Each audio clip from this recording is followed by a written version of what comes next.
ఈ వీడియో మీకు నచ్చితే లైక్ చేయండి, షేర్ చేయండి. మరింత భక్తి, జ్యోతిష, వాస్తు, రాశి ఫలాల కోసం మా ఛానల్ని సబ్స్క్రైబ్ చేసుకోండి. ఓం ఆదిత్యాయ చ సోమాయ మంగళాయ బుధాయ చ గురు శుక్ర శనిభ్యశ్చ రాహవే కేతవే నమః. శివాయ గురవే నమః. ప్రేక్షకులందరికీ కూడాను శుభస్వాగతం. నేను మీ హరిహర శర్మ. ముందుగా అందరికి కూడాను నూతన ఆంగ్ల సంవత్సర శుభాకాంక్షలు తెలియచేస్తూ ఈ 2026వ సంవత్సరము మీ రాశి వారికి ఏ విధమైనటువంటి శుభ అశుభ ఫలితాలను గ్రహ సంచార రీత్యా సూచిస్తున్నాయో ఈ రాశి ఫలితాల్లో మనం సవిస్తరంగా మాట్లాడుకునేటువంటి ప్రయత్నాన్ని చేద్దాం.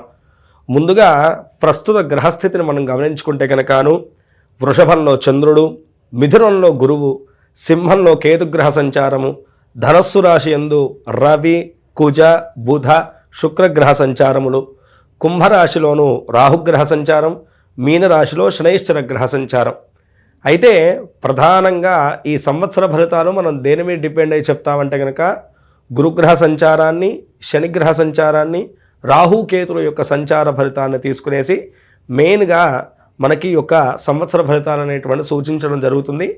కానీ రాబోయేటువంటి మాస ఫలితాల్లోనూ ఆ యొక్క మాసంలో మారేటువంటి గ్రహ సంచారాలను బట్టి ఏ విధమైనటువంటి చిన్నపాటి మార్పులు ఉంటాయో కూడాను మనం రాబోయేటువంటి వీడియోలో తెలుసుకుంటాము. అయితే ప్రధానంగా ఈ సంవత్సరం మనం చూసుకుంటే కనుక మనం మాట్లాడుకున్నటువంటి 4 గ్రహాల యొక్క సంచారాన్ని చూసుకుంటే కనుకను ప్రధానంగా గురుగ్రహ సంచారం అనేటువంటిది 26వ తారీఖు మే నెల 2026వ తారీఖున ప్రస్తుతం మిథున రాశిలో ఉన్నటువంటి బృహస్పతి గ్రహము కర్కాటక రాశిలోకి సంచారం జరుగుతుంది. అదేవిధంగా చూసుకుంటే కనుక శనైశ్వర భగవానుడి శని సంచారం అయితే కనుక ఈ సంవత్సరము మీనరాశిలోనే జరుగుతుంది. ఎటువంటి సంచార మార్పుళ్ళు కూడా లేదంటేను కొంచెం వక్రీభావ సంచారాలు ఇవన్నీ ఉన్నాయి, కానీ పెద్ద ఆ యొక్క రాశులు మారేటువంటి సంచారం మాత్రం ఈ సంవత్సరంలో శనైశ్వర గ్రహానికి సూచించట్లేదు. అదేవిధంగా రాహుకేతుల యొక్క సంచారం చూసుకుంటే కనుకను 3వ తారీఖు డిసెంబర్ నెల 2026న ప్రస్తుతము కుంభరాశిలో ఉన్నటువంటి రాహు మకర రాశిలోకి, ప్రస్తుతం సింహరాశిలో ఉన్నటువంటి కేతువు కర్కాటక రాశిలోకి సంచారం జరగడం జరుగుతుందన్నమాట. ఈ సంచారాలను బట్టి ఈ సంవత్సరము మీ రాశి వారికి కలగబోయేటువంటి శుభ అశుభ ఫలితాలు ఏ విధంగా సూచిస్తున్నాయో ఇప్పుడు మనం మాట్లాడుకుందాం.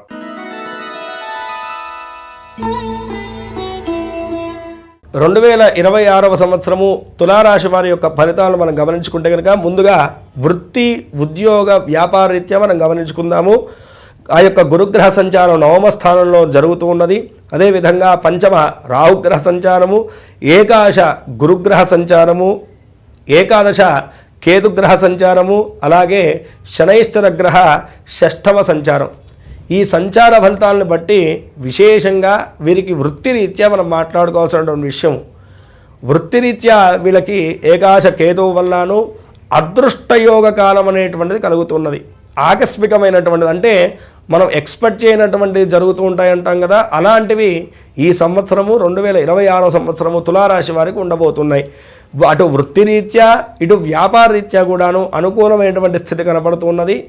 ఎప్పటి వరకు అంటే కనుక నవంబర్ వరకు కూడాను, అంటే సుమారుగా ఈ యొక్క 2026వ సంవత్సరం మొత్తం కూడాను వృత్తిరీత్యా వీళ్ళకి చాలా అనుకూలమైనటువంటి స్థితి అయితే కనుక కనపడుతుంది. అటు రాజ్యస్థానంలో గురుగ్రహ సంచారం అనేటువంటి చాలా చక్కగా ఉంది. ఏకాదశంలో కేతుగ్రహ సంచారం బాగానే ఉంది. అదేవిధంగా 5వ రాహుగ్రహ సంచారం అనేటువంటిది కొంతమేరకు ప్రతికూలంగా ఉన్నప్పటికీ కూడాను 6వ శనిగ్రహ సంచారం అనేటువంటిది వీళ్ళకి చాలా బలాన్ని చేకూరుస్తూ ఉన్నది. ఈ యొక్క బలరీత్యా వీళ్ళకి స్థిరమైనటువంటి ఉద్యోగ వ్యవస్థలో స్థిరత్వాన్ని పొందుతారు. అదేవిధంగా ఎవరైతే కనుక ముఖ్యంగా ఈ యొక్క గవర్నమెంట్ సెక్టార్లో ఉన్నారో వారికి చాలా అనుకూలమైనటువంటి కాలం. ప్రమోషన్ల వంటి వాటి గురించి ప్రయత్నం చేసేటువంటి వారికి అనుకూలిస్తాయి. అదేవిధంగాను ఈ యొక్క శాలరీ ఇంక్రీజ్మెంట్ గురించి ఎవరైతే కనుక ప్రయత్నిస్తున్నారో వారికి కూడా అనుకూలమైనటువంటి ఫలితాలు ఉండబోతున్నాయి. ఎవరైతే కనుక ఉద్యోగ ప్రయత్నాలు చేస్తున్నారో వారికి కూడాను అనుకున్నటువంటి స్థాయి ప్రతిఫలాలు అయితే కనుక ఖచ్చితంగా ఈ సంవత్సరం ఉండబోతున్నాయని చెప్పేసి మనం మాట్లాడుకోవాలి. జూన్ లోపల మాత్రము వీరికి చాలా చక్కగా ఉండి వృత్తిరీత్యా అని చెప్పేసి మనం మాట్లాడుకోవాలి. తర్వాత గురుగ్రహ సంచారం అనేటువంటి 8వ స్థానంలోకి మారడం వల్ల అంతగా గురుబలం అనేటువంటిది లేకపోవడం వల్ల కొంతమేరకు స్ట్రగుల్ అవుతారే తప్ప అప్పటి వరకు కూడాను చాలా చక్కగా ఉంటాయి. ఈ సంవత్సరం మొదటి నుంచి కూడాను మీరు చేసేటువంటి ప్రయత్నాలన్నీ కూడాను సఫలీకృతం అవుతాయి. పార్ట్నర్షిప్ వ్యాపారంలో ఉన్నటువంటి వారు మంచి లాభాలను గణించగలుగుతారు. అలాగే వ్యాపార విస్తీర్ణతను చేద్దాం అనుకున్నటువంటి వారికి కూడా చాలా చక్కగా ఉండబోతుంది. ఎవరైతే కనుకను విదేశీ వ్యాపార విస్తీర్ణత గురించి ప్రయత్నాలు చేస్తున్నారో వారు మాత్రం కొంత మేరకు జాగ్రత్తను వహిస్తూ మీ యొక్క సంకల్పాన్ని ముందుకు తీసుకెళ్తే కనుకను మీకు ఎటువంటి అడ్డంకులు కూడా దరిచేరవు. వృత్తిరీత్యా చూసుకుంటే కనుకను చాలా చక్కగా ఉండబోతుంది. ఉద్యోగ వ్యవస్థలో కూడా చాలా చక్కగా ఉండబోతుందండి. పంచమ ఆ యొక్క రాహుగ్రహ సంచారం వల్లను అనవసరంగా అవతల వాళ్ళ మీద డిపెండ్ అవ్వకండి. అదొక్క జాగ్రత్త తీసుకుంటే చాలు, మిగతావంతా కూడాను మీకు అనుకూలంగా ఉండబోతున్నది. ఇక ఎడ్యుకేషన్ వైజ్గా మనం చూసుకుంటే కనుకను పిల్లలకు పంచమ రాహువు యొక్క సంచారం వల్లను ఏకాగ్రత ఉండదండి. పిల్లలు మొండిగా ప్రవర్తించడము, అలాగే ఎడ్యుకేషన్ వైజ్గా ఫోకస్గా లేకపోవడం అనేటువంటిది ఇక్కడ సుస్పష్టంగా మీరు గమనించవచ్చు ఈ సంవత్సరము. అయితే ఏకాశ కేతుగ్రహ సంచారం వల్ల ఏంటంటే కనుకను వీళ్ళు ఏమాత్రం కొంచెం ఏకాగ్రత పెట్టినా సరే మంచి లాభదాయకమైనటువంటి ఫలితాలను అయితే కనుక చెవజూడగలుగుతారండి. పోటీ రంగ పరీక్షల్లో కూడా అనుకూలమైనటువంటి ఫలితాలు ఉంటాయి. ఇక్కడ మీరు గమనించాల్సిన విషయం ఏంటంటే కనుక రాహు వల్ల డైవర్షన్ ఉన్నప్పటికి కూడాను వీళ్ళు ఎప్పుడైతే కనుక ఫోకస్గా ఉండగలుగుతారో అప్పుడు ఖచ్చితంగా వీళ్ళు అనుకున్నటువంటి ప్రతిఫలాలను అయితే కనుక వీళ్ళు పొందగలుగుతారు. అయితే విదేశీ విద్య గురించి ప్రయత్నం చేస్తున్నటువంటి వారికి కూడాను ఈ సంవత్సరం చాలా అనుకూలతగా ఉండబోతున్నది. అలాగే వృత్తిరీత్యా కూడాను విదేశీయానం చేద్దాం అనుకున్నటువంటి వారికి కూడాను చాలా చక్కగా ఉండబోతుంది. జూన్ వరకు కూడాను చాలా అనుకూలమైనటువంటి కాలంగా మనం మాట్లాడుకోవచ్చు. ఇక కుటుంబ వ్యవస్థ రీత్యా ప్రధానంగా ఇక్కడ మనం మాట్లాడుకోవాల్సినటువంటి విషయం కుటుంబ వ్యవస్థ. ఈ కుటుంబ వ్యవస్థ రీత్యా కూడాను కుటుంబ వ్యవస్థలో అనుకూలత ఉంటుంది. కోర్టు సమస్యలు కానీ ఆస్తి తగాదాలు కానీ ఏవైతే ఉన్నాయో అవన్నీ కూడా ఒక కొలిక్కు వస్తాయి. ఈ సంవత్సరంలో ఏదో రకమైనటువంటి ప్రతిఫలం అయితే కనుక మీరు ఖచ్చితంగా చూస్తారు. 50% మాత్రం ఖచ్చితంగా మీకు అనుకూలంగా అయితే కనుకను వాటి యొక్క ప్రతిఫలాలు అయితే కనుక ఉండబోతున్నాయని చెప్పేసి మనం మాట్లాడుకోవాలి షష్ఠమ శనిగ్రహ సంచారాన్ని బట్టి. అయితే పంచమ రాహుగ్రహ సంచారం వల్ల పిల్లల యొక్క ఆరోగ్య విషయంలో చాలా జాగ్రత్తగా ఉండాలండి. పిల్లలకి యాక్సిడెంట్స్ వంటివి జరగడం, ప్రమాదాల వంటివి జరిగేటువంటి సూచనలు కనబడుతున్నాయి. కాబట్టి మీ యొక్క సంతానం మీద ప్రత్యేకమైనటువంటి శ్రద్ధను వహించాలి ఈ యొక్క రాశివారి ఈ సంవత్సరం అని చెప్పేసి బాగా గుర్తుంచుకోండి. ఈ యొక్క సంతానపరంగా ఎవరైతే కనుక ఇబ్బందులు ఎదుర్కొంటున్నారో వారికి ఈ సంవత్సరం కూడాను ప్రత్యేకమైనటువంటి అంశాలు ఏవి కూడా కనపడట్లేదండి. ప్రతికూలమైనటువంటి అంశాలే సూచిస్తున్నాయి. కాబట్టి కొంతమేరకు సుబ్రహ్మణ్య ఆరాధన చేయడం అనేటువంటిది ఇక్కడ సూచించేటువంటి విషయము. ఎవరైతే కనుక ఈ యొక్క రాశివారు గర్భధారణ దాల్చి ఉన్నారో వారు చాలా జాగ్రత్తగా ఉండాలి. ఆ యొక్క గర్భధారణ విషయంలోనే కొంతమేరకు చాలా జాగ్రత్త వహించాల్సినటువంటి సూచనలు అయితే కనుక ఇక్కడ సుస్పష్టంగా కనపడుతున్నది. ఎవరైతే కనుక వివాహ ప్రయత్నాలు చేస్తున్నారో వారికి జూన్ లోపల చాలా అనుకూలమైనటువంటి కాలం అయితే కనుక గోచరిస్తున్నది. ఓవరాల్గా చూసుకుంటే కనుకను కుటుంబ వ్యవస్థ చాలా చక్కగా ఉందండి. ఈ యొక్క చిన్నపాటి జాగ్రత్తలు తీసుకుంటే చాలు. జీవిత భాగస్వామితో మీ యొక్క సఖ్యత చాలా చక్కగా ఉంటుంది. కొన్ని సందర్భాల్లో కూడాను ఇద్దరికి మాట పట్టింపు వచ్చినప్పటికి కూడాను అది సర్దుబాటు చేసుకునేటువంటి ఆలోచన విధానంలో మీరు ఉండాల్సినటువంటిదిగా సూచనీయము. విందు వినోదాల్లో పాల్గొంటారు.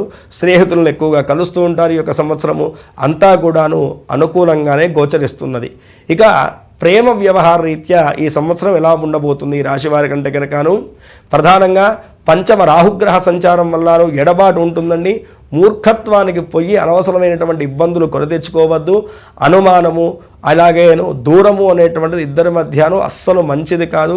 ఈ సమయంలో ఏదున్నా సరే ఓపెన్ మైండెడ్గా మీ ఇద్దరు మాట్లాడుకుని చర్చా విధానంగా తేల్చుకోవడం అనేటువంటిది ఇక్కడ సూచించేటువంటి విషయం.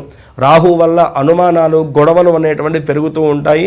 అనవసరంగా వాటికి తావివ్వకపోవడం అనేటువంటిది చాలా మంచిదిగా ఇక్కడ సూచించేటువంటి విషయము. ప్రధానంగా చూసుకుంటే ప్రేమ వ్యవస్థలో మాత్రము కొంతమేరకు మిశ్రమమైనటువంటి ఫలితాలే గోచరిస్తున్నాయి. ఇక ఆరోగ్య రీత్యా మనం చూసుకుంటే కనుక షష్ఠమ శనిగ్రహ సంచారం అనేటువంటిది గోచరిస్తుంది. కాబట్టి మీ ఆరోగ్య రీత్యా భయపడాల్సినటువంటి అవసరం ఏమి లేదండి. కానీ మీ సంతాన పరంగాను జాగ్రత్త మాత్రం ఆ యొక్క ఆరోగ్యపరమైనటువంటి జాగ్రత్త మాత్రం ఖచ్చితంగా తీసుకోండి. అనవసరమైనటువంటి నిర్లక్ష్యం పనికిరాదు. మీ యొక్క సంతాన ఆరోగ్య రీత్యా ఈ విషయాన్ని మాత్రం బాగా గుర్తుంచుకోవాల్సినటువంటిదిగా ఇక్కడ సూచించేటువంటి విషయం.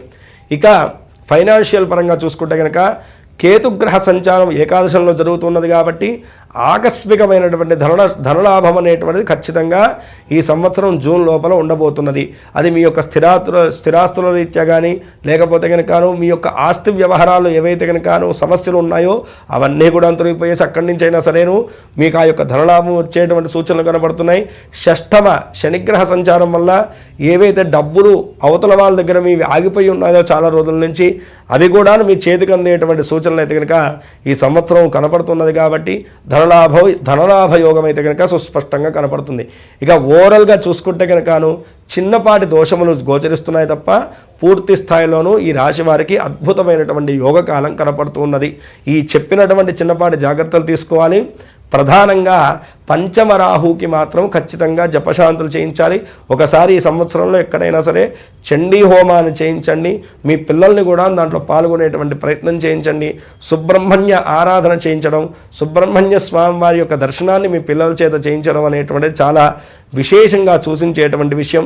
సంతానపరమైనటువంటి ఇబ్బందులు ఎదుర్కొన్నటువంటి వాళ్ళు కూడా సుబ్రహ్మణ్య ఆరాధన అనేటువంటిది చేయడం వల్ల ఈ సంవత్సరంలోనూ సంతాన యోగం అనేటువంటిది కలుగుతుంది. గర్భధారణ చేసినటువంటి వారు కూడా సుబ్రహ్మణ్య అష్టోత్తరాలు అనునిత్యం కూడా చదవడం వల్లను మీ యొక్క గర్భానికి ఉన్నటువంటి హాని కూడా తొలగిపోయేసి సుబ్రహ్మణ్య అనుగ్రహం వల్ల సత్సంతాన వాప్తి కలుగుతుంది. కాబట్టి చెప్పినటువంటి చిన్నపాటి జాగ్రత్తలు తీసుకోండి చాలు, మిగతా అంతా కూడా శుభమే కలుగుతుంది. ఈ రాశివారు పై తెలిపినటువంటి జాగ్రత్తలు వహిస్తూ చెప్పినటువంటి దైవారాధన చేసుకుంటూ భగవంతుడి యొక్క అనుగ్రహం చేత కలగబోయేటువంటి అరిష్టాలన్నీ కూడా దూరం ఉంది. ఈ సంవత్సరం మీరు అనుకున్నటువంటి గోల్స్ అన్నీ కూడా చక్కగా నెరవేరి జీవితంలో ఉన్నతి సుఖ సంతోషాలు కలగజేయమని చెప్పేసి మనస్ఫూర్తిగా ఆ యొక్క భవానీ శంకరుడిని ప్రార్థన చేస్తూ సర్వే జనా సుఖినో భవంతు, లోకా సమస్తాః సుఖినో భవంతు. ప్రేక్షకులు జాగ్రత్తగా అర్థం చేసుకోవాల్సినటువంటి విషయం ఏంటంటే కనుక ఇవి కేవలం మీ యొక్క రాశి రీత్యా సూచించేటువంటి జాతక ఫలితాలు మాత్రమే. దీన్ని 50% మాత్రమే మనం పరిగణించుకోగలం. మిగతా 50% ఫలితాలు కూడాను మీ యొక్క జాతక రీత్యాను ఏ విధంగా ఉందో దాన్ని బట్టి మాత్రమే సంపూర్ణమైనటువంటి ఫలితాలు అనేటువంటి నిర్ణయించడం జరుగుతుంది. ఎవరన్నా ఆసక్తి ఉన్నటువంటి వారు కింద స్క్రోల్ అవుతున్నటువంటి నెంబర్ని సంప్రదించడం వల్ల నా అపాయింట్మెంట్ దొరుకుతుందండి. మీ పర్సనల్ జాతకాన్ని కూడా క్షుణ్ణంగా నేను గమనించి మీకు తగినటువంటి పరిష్కార మార్గాన్ని నేను సూచించగలుగుతాను. స్వస్తి. వీడియో చూసినందుకు ధన్యవాదములు. ఈ వీడియో మీకు నచ్చినట్లయితే లైక్ బటన్ క్లిక్ చేయండి. మరిన్ని వీడియోలు పొందాలంటే దయచేసి సబ్స్క్రైబ్ చేయండి. మీ సూచనలు సలహాలు తప్పక తెలియచేయండి.